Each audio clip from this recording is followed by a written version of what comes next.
Winter's coming. The record-breaking snowfall beating the official start of the season. CP24's Beatrice Baseman has a look at how the GTA is handling the elements. Yeah, do you have your winter tires on? AI. When you call 911, how Halton Regional Police are using technology to help you and dispatchers. And Canada has lost its measles elimination status. We have a look at what this means and what's next.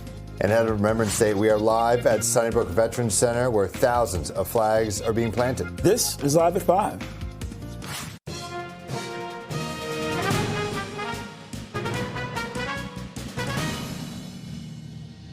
Good evening. I'm Phil Perkins. I'm Bakari Savage. Welcome to Live at 5. We got an early blast of winter this weekend. It broke 2 weather records. Yeah, it's wild. And auto shops across the GTA are now dealing with a surge of drivers rushing last minute to get their winter tires put on. Let's go live to CP24's Beatrice Baseman joining us at Dufferin and Steele. Normally the rule is, when you get to 7 degrees and under, but things escalated very quickly here in the GTA. They did very much so, and so it caught a lot of people by surprise, Bill and Bakar. I mean, people normally wait until late November, early December, and then all of a sudden, November 9th, we got the largest snowfall since 1969. So a lot of mechanic shops all around the city, they look a lot like this afternoon. I mean, the mechanics are slammed. If you've got a mechanic that does only buy appointments, they're slammed for the next 2 to 3 weeks. That's how long the wait time is to make an appointment, is what I'm hearing. So a lot of people rely on places like Mr. Lube, for example. You just drive on up, you wait. It can be quick. It can be a long time, depending on how many vehicles are in front of you. But I spoke to one guy who told me he called 5 different mechanic shops until finally he came to Mr. Lube, decided I better get my tires on, considering this snowfall. I mean, it was bad yesterday all day, blizzard-like conditions.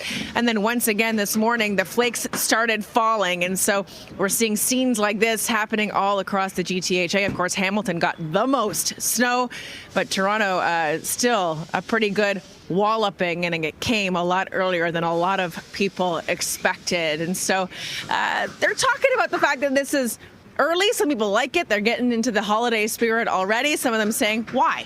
We didn't even get a fall. Listen.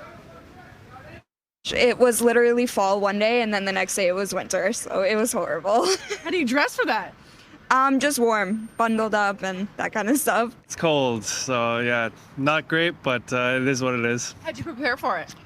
I literally just came to this Mr. Lube after calling like 5 different places, so yeah, it was tough. Got your tires changed? Yes, yeah. Why'd you want to get it done already? Just with the snow, right? So everybody forgets how to drive with the first snow. It's no complaint. Driving was good. It's not that cold like that. Some people are shaking because they're not used to the weather. I'm used to the weather like that. So winter this early is okay for you? Yeah, it's okay. What about winter tires? Do you have them on your car already? Never buy one. If you know how to drive, you're okay. And keep in mind, there are a lot of people who, despite the fact that winter happens every year here in Toronto, are not entirely comfortable driving in these conditions. Some do their best, but certainly the OPP saying on provincial police patrolled highways in the span of 24 hours, about 220 crashes and about 100 more cars into ditches as well. Toronto police also saying they've seen a 52% increase in the last 24 hours compared to the same time last year. And so that's why scenes like this are important. Getting your winter tires on, according to the experts, will help you navigate these roads a lot more safely. You hear that sound? The magical sound of tires getting torqued all around the city of Toronto, guys. All right, CP24's Beatrice Baseman reporting live from a tire center near you.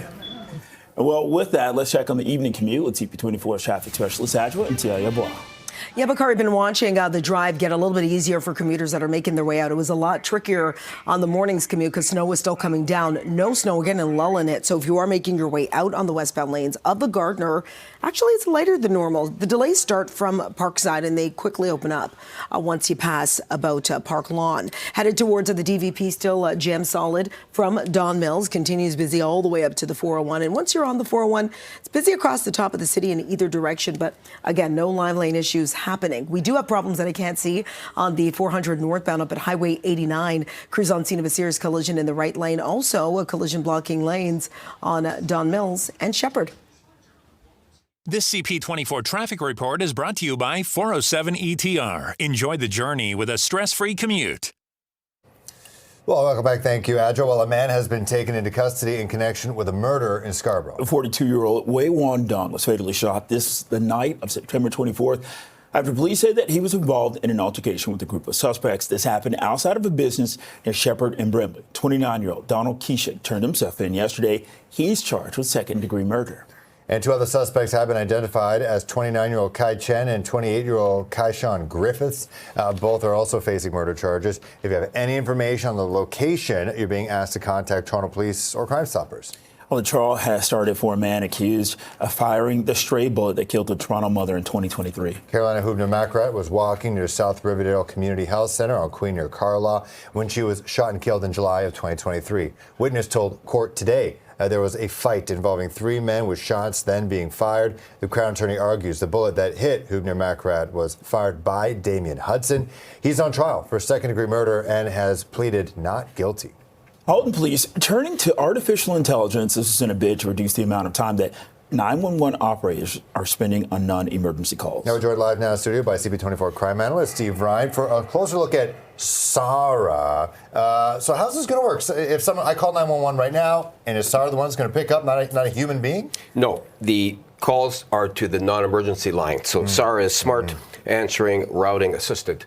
If you call the non-emergency line, this AI voice will pick up your call and it will direct you to the area of expertise, if you will, that you need. This is not 911 calls. 911 calls are still answered by dispatchers. Let me give you a quick story as to how important dispatchers are. And this has stuck with me with 30 years of policing.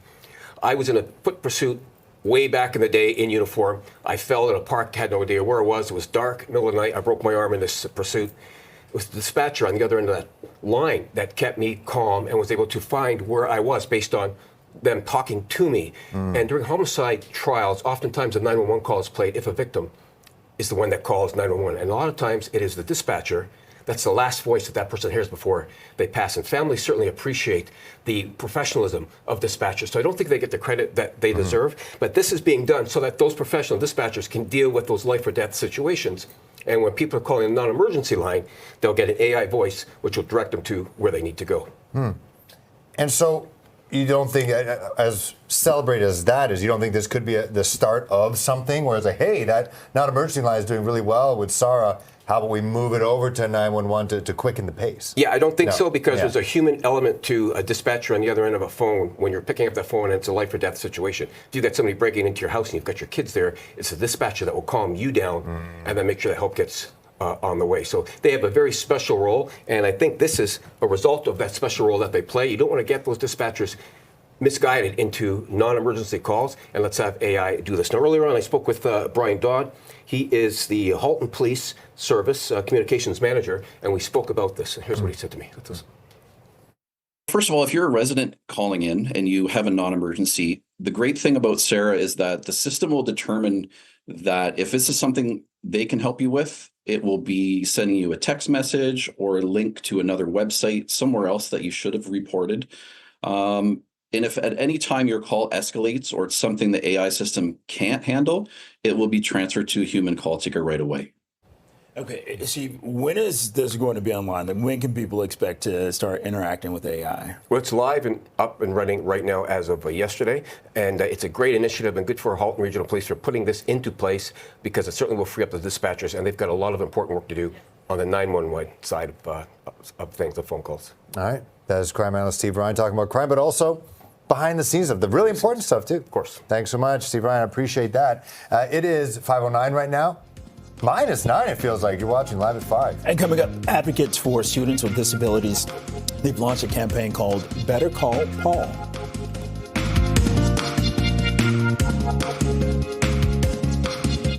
Welcome back. Canada has lost its measles elimination status. Yeah, the Public Health Agency of Canada says it was notified of the status change from the Pan American Health Organization due to a large outbreak. It began in October of 2024.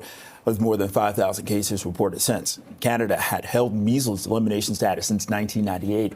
The PHAC says status can be regained once transmission of the strain involved in the current outbreak is interrupted for at least 12 months. We talked to several medical professionals about the reemergence of measles. We have a strong public health network at a federal, provincial, and municipal level. And it's just disappointing to see us lose our measles elimination status. I mean, it's a wake-up call. It's a wake-up call that we need to double down on our efforts to lower barriers to routine childhood immunizations. And it's a wake-up call that we need to appropriately fund public health. And it's a wake-up call that we need to continue to provide credible, science-based, data-driven information to the general public so they can make smart decisions for themselves and for their families.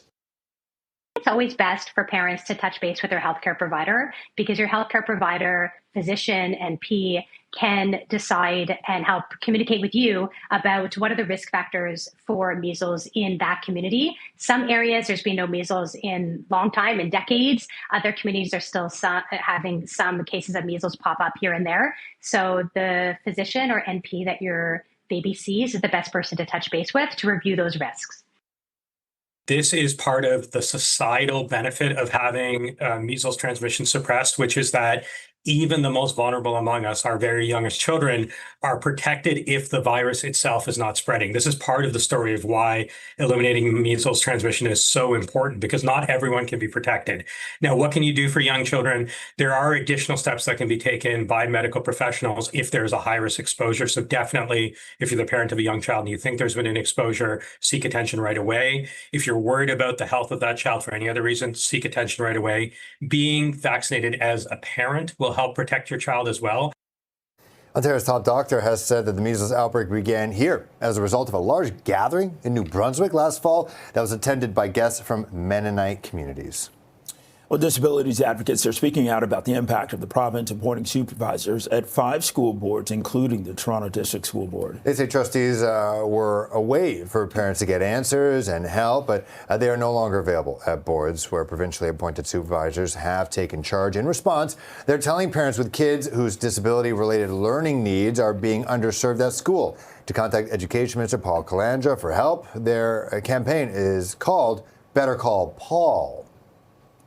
Has your school board told your child they can't come to school at all or only stay part of the school day? You better call Paul. Have you asked for your child to have a special needs assistant to make sure they're safe throughout the school day? But the school said no because they don't have enough staff. Better call Paul. Too often, our kids' needs are not being met in school. And I want to be clear. Educators want to do the right thing. Teachers, EAs, principals, they all care deeply. But they're working in a system that simply isn't keeping up with the needs of the students inside the schools. A spokesperson for Education Minister Calandra says that special education funding has been boosted by more than $1 billion since 2018, also noting that the boards were placed under supervision to restore accountability and trust. Well, tomorrow is Remembrance Day. Thousands of flags have been planted outside Sunnybrook Veterans Center to honor those who served. And this is where we go live to CP24's Andrew Brennan for more on Operation Raise the Flag. Andrew.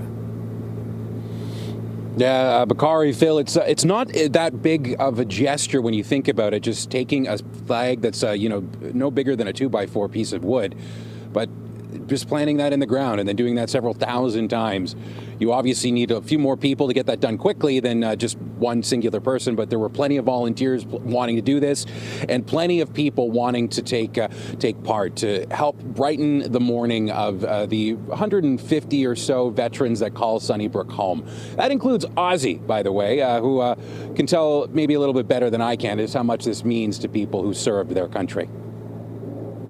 It means a lot to me. It's very touching for me because my grandfather fought in both world wars. So every time Remembrance Day comes around, he comes to my mind. So it means a lot to me. And being a part of the military, it makes it better for me to be more in touch with Remembrance Day.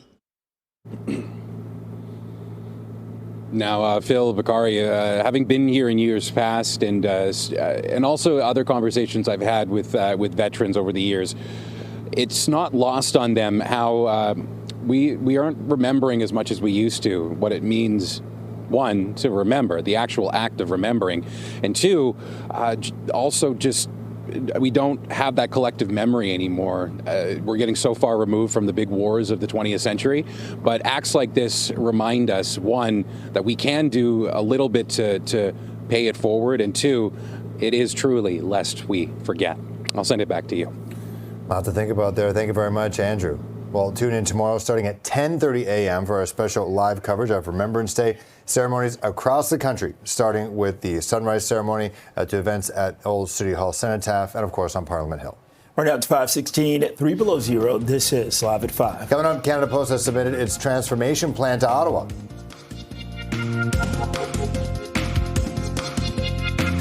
Welcome back. Could this be the end of this labor strife here? Canada Post has submitted a plan to the federal government to transform its struggling business model into a financially sustainable service. In September, Procurement Minister Joel Lightbound put forward a series of changes to the Postal Service's mandate and gave the Crown Corporation 45 days to deliver a plan to fix its issues. The changes included expanding community mailboxes and ending the moratorium on closing rural post offices. Canada Post says it turned in its proposal on Friday, but it will not discuss the details until after Ottawa signs off on it. A new report finds that small and craft alcohol producers still face significant roadblocks in trying to sell their products in other provinces, despite recent agreements to remove barriers. The Canadian Federation of Independent Business finds outdated rules and complicated processes continue to block Canadian producers from reaching new markets, even in a neighboring province. And despite public support for reform and recent internal trade commitment, the report finds a lack of energy for change has resulted in a fragmented system that drives up costs, limits consumer choice, and it stifles the growth of small producers. Well, Ottawa will announce this week the next wave of major projects it's referring to in their Major Projects Office for review. Prime Minister Carney made the announcement in Fredericton today. Carney announced the first 5 projects for consideration 2 months ago, but so far, no project has received the national interest designation to help it move forward quicker. We're going to build inclusively, in full partnership with First Nations, Inuit, and Métis. We will build in solidarity with workers, creating good union jobs. We will build sustainably, because reducing emissions isn't just a moral duty, it's an economic imperative. And above all, we will build Canadian by becoming our own best customer.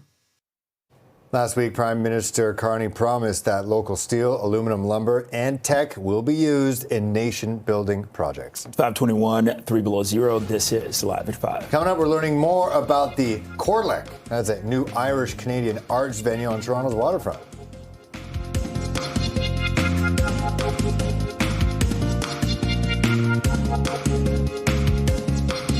And Premier Doug Ford has announced that the province is going to invest $2.2 million in a new Irish-Canadian arts venue on Toronto's waterfront. Let's bring in CP24's Melissa Duggan for the details. Melissa, what's the crack?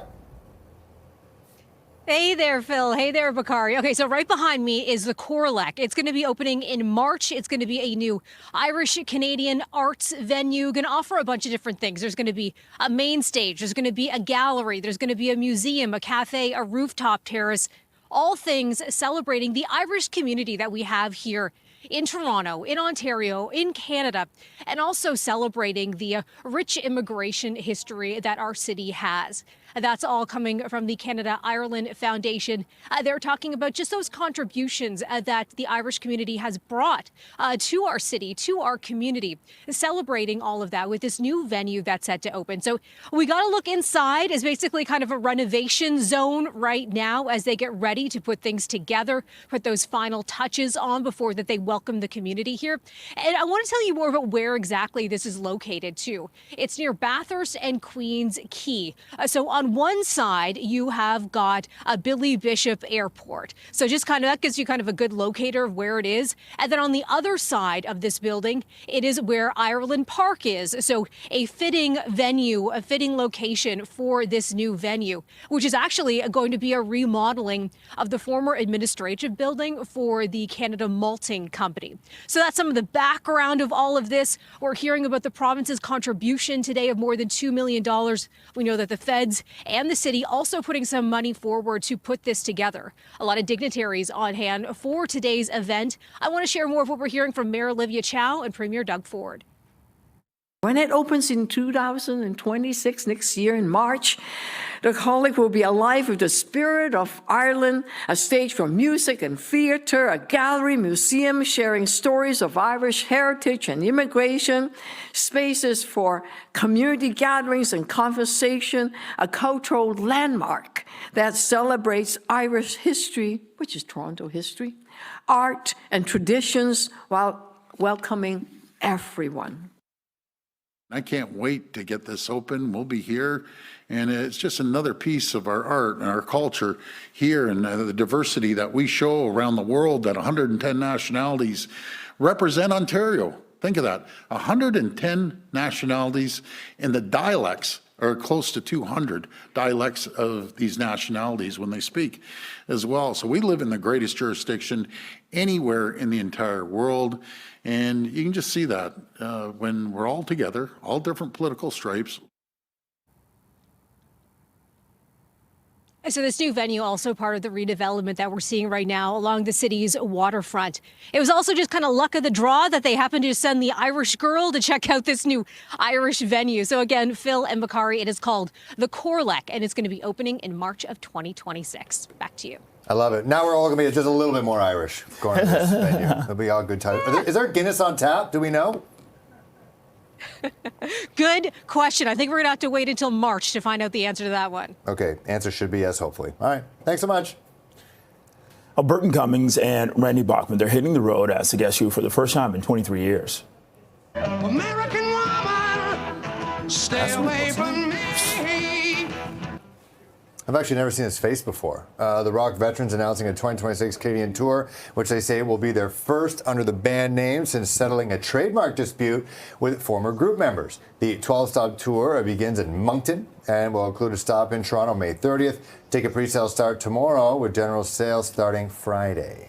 And AFC Toronto is looking to punch their ticket to the first ever Northern Super League Championship final. That's when they host the Montreal Roses today. Mickey Small! It's going to be a cold game. The game was postponed due to wintry weather. Now it's set for 6 p.m. at York Lions Stadium. Toronto took the first match of the semifinal series with a 2-0 victory in Montreal last weekend. It was a very different season then. The winner of tonight's game will advance to face Vancouver Rise in the inaugural Northern Super League Championship next Saturday at BMO Field. I believe the weather should be better by next Saturday. Yeah, right now it's 3 below zero, 528. This is Live at 5. We're dealing with the aftermath of an early blast of winter that broke 2 weather records. We are at the auto body shop. People getting their winter tires in at last minute.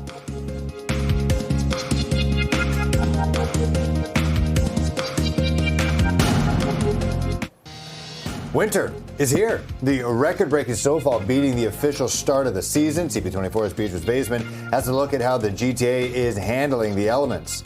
AI, when you call 911, how Halton Police are using technology to help you and dispatchers. And Canada has lost its measles elimination status. We have a look at what that means and what's next. And ahead of Remembrance Day, we're live at Sunnybrook Veterans Center. This is where thousands of flags are being planted. This is Live at 5.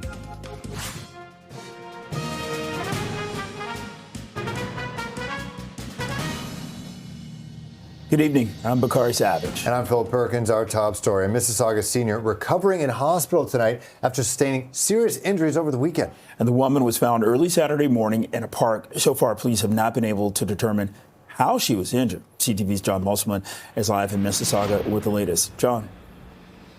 Well, Bakari, she was found on this park behind me. This is near South Down Road, not far from Lakeshore Avenue West in Mississauga in the Clarkson area. And the information we've learned over the weekend is that this woman who suffers from dementia had wandered away from her apartment complex not very far from here. She was missing for hours, right into the overnight hours, into the early morning of the next day. That's when she was located. And when police found her, she had some serious limb injuries to her lower body. Now, she was taken to the hospital with non-life-threatening injuries. She is recovering, but there was concerns that she may have been attacked by coyotes while she was in this park overnight. Now, that's something police are still looking into because there is no eyewitnesses, but it had a lot of residents in this area a bit concerned. Again, the woman is recovering in hospital. The injuries are not considered life-threatening, but it is something police continue to look into. They are canvassing the neighborhood here for any security video, and they're also talking to neighbors to see if they saw anything when this woman disappeared and then spent the night in this park. Reporting live, I'm John Musselman. I'll send it back to you. And we appreciate that. Yeah, we'll hear more in a couple minutes' time at CTV Toronto at 6. Thanks so much. All right, let's check in on the commute right now. CP24 traffic specialist Adjoa Nsiri-Yeboah. How's it looking post-snow? It's looking slow, but at least no major problems to pass along. If you're on the Don Valley Parkway, you know the sun's going down a lot earlier, so make sure that full lighting system is on because that drive on the DVP, nothing but a sea of brake lights, really, really busy.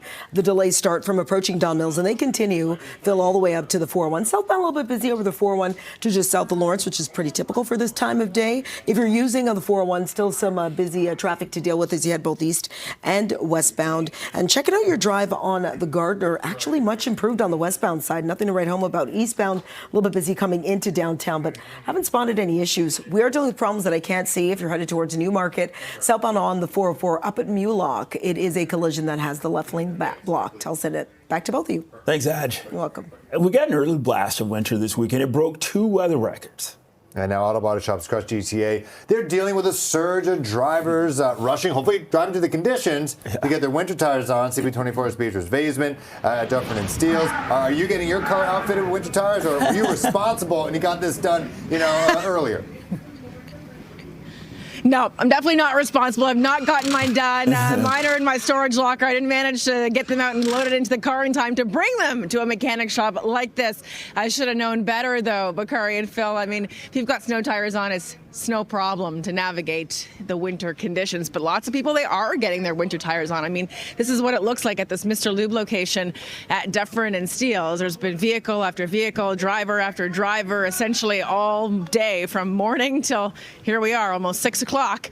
And still people coming in now in the after work rush to get their winter tires on. I mean, this is an option for sure if you don't have a mechanic or haven't made an appointment to your mechanic. Why? Because some of the ones, especially the ones we've been talking to today, they've got 2-3 week wait times at this point. So considering the fact that yesterday saw the most snow on a November 9th since 1969, not a terrible idea to do one of these, just kind of show up and wait. It's like a walk-in clinic, but for your tires. You drive in, you wait. Sometimes it's instantly, sometimes you got to wait an hour, but at the end of the day, you're going home with your winter tires on. I've been talking to some people about how they prepared for this, how they're feeling now that winter is here early, and here's a bit of what I heard. I have my all-season tires. They've been pretty good, so it's fine for me. How was yesterday? Sliding a little bit here and there, but yeah, it's all good. Look at my tires. My tires are already flat, and I didn't change it. I didn't expect to be snowy and this cold right now, but I'm gonna change it. People need to do that as well because my car is already of us drifting today. It's not good. Oh, it's not bad for November. Last year the kids didn't get to go outside for Halloween, but this year it wasn't too bad. Rained in the night. Yeah. But it's not that bad. Not too much snow, not too much rain, not a bunch of mixture. So just gotta dress warm. That's it. So you don't mind the early snow, even though it's the most snow we've gotten in one day in almost 40 years in November. Maybe we get it early, maybe it goes early. Maybe we get summer early. Hey, here's wishful thinking, considering the fact that we didn't really get much of a fall. If you have a nice fall attire, you didn't really get much of a chance to actually use it because now you've got your parka on and your winter gear out a lot earlier than you probably planned or expected. So starting to feel like the holidays out here, you can't beat it. So you might as well join it and enjoy the wintry weather while it's here, guys. I mean, yeah, we had to scramble in our basement, open the box. It says winter clothes on it, grabbed our parkas. I don't know where my gloves are. I had to buy gloves and a shovel today. I was completely taken off guard by this. Yeah. It's November, though. You're allowed. You're allowed to be ill-prepared. I know. You're supposed to just have like a flannel jacket on, an overshirt, if you will. And now that's thrown to the side. A jacket, yeah. I was going to buy a vest, and my wife's like, what are you buying a vest for? A vest? A vest. Is that not good? Okay. You're wearing a vest. All right. Do you guys have your winter tires on? Mine is built with snow mode. Got deep treads. I gave the dealer an opportunity to up something. He said no, so yeah. Well, good. All right. Entire package. CP24's bitches. Hard no. But listen, doing better than that one gentleman who's all seasons were bald as well. So he's got to get some new tires, and off we go. Driving around with bald tires. All right. Okay, thanks, B.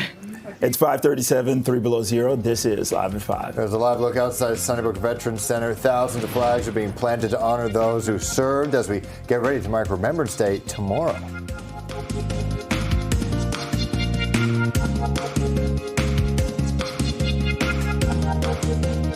Welcome back. Halton Police turning to artificial intelligence in a bid to reduce the amount of time 911 operators are spending on non-emergency calls. Okay, for more on this, we're joined live by CP24's crime analyst, Steve Ryan. Steve, how is this working, and when can people expect to be interacting with AI?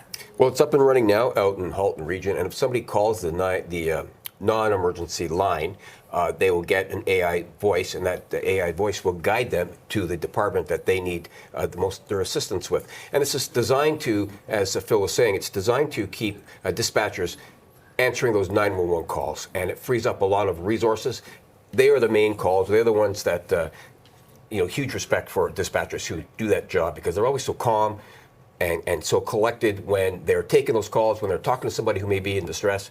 And AI allows those dispatchers to focus on the 911 aspect, and the artificial intelligence will take care of those calls that are non-emergency calls. So I'm super naive, obviously. So the 911 dispatchers were also non-emergency dispatchers, or someone losing their job, or are people getting shifted now? You're getting more 911 dispatchers now. Well, the call takers could be dispatchers as well, but nonetheless, you don't have to now focus on having resources on the non-emergency line, because you've got the AI that's going to do that job. And this AI will also recognize if, in fact, your call is an emergency call. The AI is good enough that it will then direct you to the 911 call. So, Steve, is an example someone, maybe calling 911, hey, my car got towed? And that's not really an emergency? That's right. That's not an emergency. That's a good example of a call then that would be directed to where you'd learn where your car was impounded to. So most of the calls that are placed are non-emergency calls, but 911 gets tied up a lot of times as a result of people just not knowing the difference. Now, I did speak with Brian Dodd earlier on. He's the communications manager in Halton Region. Let's hear what he had to say about this. We tested the system for 5 months, and what we did was we developed all the protocols that it takes for the AI system to understand what people are saying, and then determine from there, based on what someone says, is this something that could be handled by an AI, where a person just needs a text message on how to report online or the phone number for another agency, or does it have to come to a human? So we had to teach that with our partners at Hyper to the AI system, and then since it was very successful, we've implemented it live. So is Toronto going to adopt this? Because we do know that is the topic du jour. We're talking about 911 dispatch and the response time people are getting to an emergency. Is Toronto going to follow suit, you think? I would imagine that all police services will adopt some sort of a form of artificial intelligence. This is a great initiative. I'll be curious to see how it works out a few months down the road, but by the sounds of things, this is going to be very effective. 160,000 calls per year Halton Region gets to the non-emergency line, so that'll give you an idea. All right, CP24's crime analyst, Steve Ryan. Thanks, Steve. Okay. Well, tomorrow is Remembrance Day, and thousands of flags have been planted outside Sunnybrook Veterans Center to honor those who served. Let's go there now to CP24's Andrew Brennan for more on Operation Raise a Flag. Andrew. Yeah, this not just a single flag, Phil and Bakari. It's actually two different flags. There's the Canadian red and white maple leaf, and also to honor Indigenous veterans who, through many, many decades, have had a lot of their contributions sidestepped and ignored by collective consciousness. There's also to try to do a little bit better on that front. Over the last few years, we've seen this initiative include a green flag that has a bison and poppies on it to represent the roughly 12,000 Indigenous folks who have put on a uniform for Canada going back to Confederation. Now, with this gesture, as it were, it's a very simple one. You just you put flags, you raise them, as the saying goes, the title of this thing goes, and then you put them in the ground. But you do it in front of Sunnybrook Hospital, which has about 150 veterans that call this place home. Many of them approaching 100 years old or older. And they've had a lot that they've been through, lived through, and a lot that they can remind us of. Something that people that work at Sunnybrook and volunteer here are very cognizant of as well. The average age of our veteran is around 97, 98 right now. We have just under 150 veterans living here. Over 50 of them are centenarians, which is phenomenal. We were just speaking with Brenda Reed the other day, and she was saying she was in a dinner group, and she was the youngest veteran there, and she was 101. There were 3 of them that were 104, one was 107. Amazing. And I think some of that is really because we are really focusing on holistic health, not just their body and keeping their body healthy, but also keeping them engaged. But Phil, Bakari, when you think the fact that one of the people that lives here, Brenda, that she was the youngest of the people sitting at a dinner table, representing not just a generation that is slowly but surely passing away, but also the stories that they carry with them, that we, for the sake of not wanting to repeat history, might do well to listen to while we can. And that's what we get to do every November 11th in the lead up to it. We get to remember. I'll send it back to you. Yeah, absolutely. Yeah, if anyone can go to any of those ceremonies to find someone who lived through that and talk to them, really hear their story, it's definitely eye-opening stuff. Andrew Brennan, absolutely. Thanks so much. Appreciate that. It is 5:45. Feels like -9. Watching live at 5. Well, after more than 25 years, Canada has lost its measles elimination status. We're going to have reaction coming up. Well, Canada has lost its measles elimination status. Yeah, the Public Health Agency of Canada says it was notified of the status change from the Pan American Health Organization due to a large outbreak that began in October 2024, with more than 5,000 cases reported since. Canada had held measles elimination status since 1998. The PHAC says a status can be regained once transmission of the strain involved in the current outbreak is interrupted for at least a year. I mean, there's a lot of consequences, social disruption, interruption, in classes and at schools, productivity comes. I mean, it's a lot of things that are going on in the background. And actually, that's what is really of most concern. It's not just losing the status or not. In this case, as I was mentioning, Canada has managed to at least have good coverage in general. The outbreak has been very concentrated in these close-knit communities. And we haven't seen this spill over to the general population. So it seems like Canada is going to end the outbreak probably soon and not later. Once the outbreak's declared over, then we will have to work for 12 months to sustain that lack of transmission. And at the end of that 12 months, we have to prove to the Pan American Health Organization that we have no transmission going on and that our surveillance systems, the monitoring systems are good enough to prove that we've got no transmission and also show that our immunization coverage is high enough. And we also talked to several healthcare professionals to get their reaction to this news, including infectious disease experts and pediatricians. Some might have mistrust of public health and science and medicine fueled through misinformation and disinformation that's amplified in online settings that have real-world negative consequences, such as this. There's probably a component of disruption of public health services throughout the toughest times of the pandemic, and people weren't up to date on their vaccines, especially their routine childhood immunization. So there's lots of different factors that are probably driving this. But the key thing here is we're here, it's a problem, and we need to take it seriously and address it. I'm hopeful. I know that there was a significant outbreak in South, Eastern, and Western Ontario a few months back, and we did get that under control. And we now are able to tell our patients we have much less concern about getting measles in Ontario anyway. But there are various areas across Canada where the immunity rates are still lower than what we'd want to protect against measles outbreaks. So hopefully, if everyone comes together and gets their kids vaccinated, we can protect ourselves, our children, and our whole community. Ontario itself had cessation of transmission now officially declared. The outbreak is over here in Ontario. It doesn't mean, of course, it can't start again if new cases are introduced. Alberta, which is the other epicenter nationally for where this is occurring, has also had a very significant decline. But remember, this was a problem that did extend across 9 provinces. It has continued to be a challenge, even despite best efforts. And so, yes, things are definitely better today than they were many months ago. But the loss of elimination status today, I think, reflects cumulatively what's happened over the last 12 months. And Ontario's top doctor has said that the measles outbreak began here as a result of a large gathering in New Brunswick. This was last fall. It was attended by guests from Mennonite communities. 5:52 feels like -9. You're watching Live at 5. Coming up, we'll take a look at how sports and fashion are colliding when we meet the people behind the Toronto brand Monday Hoops Club. I mean, it is Monday. Is what you got to do.